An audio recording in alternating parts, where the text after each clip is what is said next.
is about to make a statement. Let's listen in. I've just come from chairing 7 hours of cabinet meetings focused on finding a route out of the current impasse, one that will deliver the Brexit the British people voted for and allow us to move on and begin bringing our divided country back together. I know there are some who are so fed up with delay and endless arguments that they would like to leave with no deal next week. I've always been clear that we could make a success of no deal in the long term, but leaving with a deal is the best solution.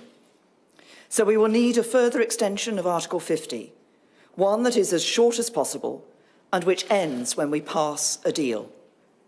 And we need to be clear what such an extension is for, to ensure we leave in a timely and orderly way.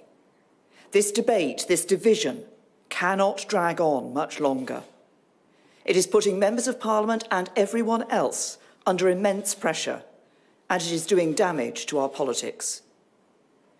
Despite the best efforts of MPs, the process that the House of Commons has tried to lead has not come up with an answer.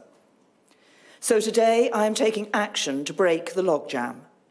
I'm offering to sit down with the Leader of the Opposition and to try to agree a plan that we would both stick to ensure that we leave the European Union and that we do so with a deal.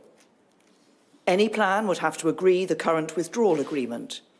It has already been negotiated with the 27 other members, and the EU has repeatedly said that it cannot and will not be reopened. What we need to focus on is our future relationship with the EU. The ideal outcome of this process would be to agree an approach on a future relationship that delivers on the result of the referendum, that both the Leader of the Opposition and I could put to the House for approval, and which I could then take to next week's European Council. However, if we cannot agree on a single unified approach, then we would instead agree a number of options for the future relationship that we could put to the House in a series of votes to determine which course to pursue. Crucially, the government stands ready to abide by the decision of the House. But to make this process work, the opposition would need to agree to this too. The government would then bring forward the withdrawal agreement bill. We would want to agree a timetable for this bill to ensure it is passed before the 22nd of May, so that the United Kingdom need not take part in European parliamentary elections. This is a difficult time for everyone. Passions are running high on all sides of the argument. But we can and must find the compromises that will deliver what the British people voted for.